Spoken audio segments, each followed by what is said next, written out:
जी, बिस्मिल्लाहिर्रहमानिर्रहीम। आज का जो हमारा टॉपिक है वो है कॉग्निजिबल ऑफेंस और नॉन कॉग्निजिबल ऑफेंस। तो कॉग्निजिबल ऑफेंस में क्या होता है और जो है नॉन कॉग्निजिबल ऑफेंस जो है वो क्या होता है। तो कॉग्निजिबल ऑफेंस जो है वो हमारा सीआरपीसी का सेक्शन 154 है, जिसमें एफआईआर काटी जाती है। तो हम इसको पढ़ लेते हैं कि cognizable offence is one in which the police may arrest a person without a warrant. अब इसमें चीज़ देखी जाती है जो इसमें पावर देती है, क्या कहता कह रहा है कि power without warrant. It means जब कोई कॉग्निजिबल ऑफेंस होगा तो उसमें विदाउट वारंट की पुलिस जो है अरेस्ट कर सकती है उस पर्सन को जिसने कोई क्राइम कमिट किया होगा। They are authorized to start an investigation into cognizable cases on their own and do not require any order from the court। और उसके अलावा किसी भी आर्डर की जो है ज़रूरत नहीं होती कि कोर्ट का कोई आर्डर मिले इन्वेस्टिगेशन करने के लिए या अरेस्ट करने के लिए तो बाद में अरेस्ट करें। नहीं, इसमें ऐसा कुछ भी नहीं होता। जो कॉग्निजिबल मैटर्स होते हैं, जो सीरियस मैटर्स होते हैं, जैसे कि मर्डर हो गया, रेप हो गया, ऐसी कोई इंजरी हो गई, तो उसमें जो ये कॉग्निजिबल ऑफेंसेस में आते हैं और उसमें पुलिस को जो है ना किसी भी आर्डर की, कोर्ट की ज़रूरत नहीं होती। वो विदाउट किसी ऑर्डर, विदाउट वारंट के जो है अरेस्ट भी कर सकते हैं और उसमें इन्वेस्टिगेशन भी कर सकते हैं। तो ये हमारा जो सेक्शन है 154 में डील करता है और उसी में एफआईआर काटी जाती है।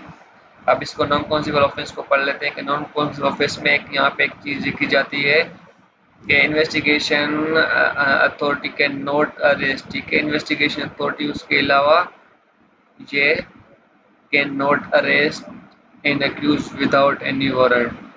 ठीक है,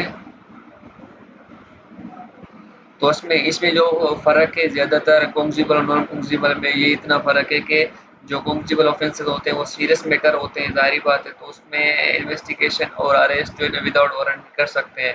मगर जो नॉन कॉग्निजिबल ऑफेंसेस होते हैं वो काफ़ी तर जो है सिविल लिटिगेशन में फॉल करते हैं, सिविल मैटर के टाइप में फॉल कर रहे होते हैं। जैसे कि असल्ट हो गया, नीचे एक मिसाल लिखी हुई है, असल्ट हो गया, चीटिंग, डिफामेशन वगैरह, तो ये सिविल टाइप के मैटर्स होते हैं। तो इसमें वो can not arrest any accused without any warrant.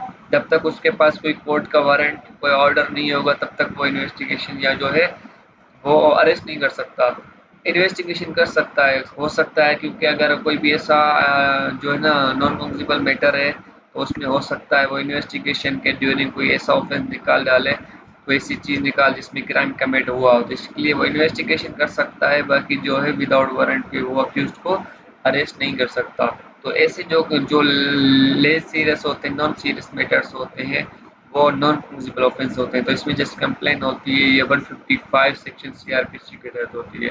तो आज के जो हमारे टॉपिक में बस ये दो चीज़ें थी कि कॉग्निजिबल ऑफेंसेस कौन से होते हैं, नॉन कॉग्निजिबल ऑफेंसेस कौन से होते हैं। तो इनमें बस छोटी सी एक बात याद रखनी है, जो कॉग्निजिबल ऑफेंस होते हैं वो सीरियस मैटर्स होते हैं जिसमें कोई ऐसा क्राइम नज़र आ रहा होता है, जैसे कोई ग्रेवियस हर्ट हो गया, रेप हो गया और जो है मर्डर वगैरह हो गया उसके हवाले से।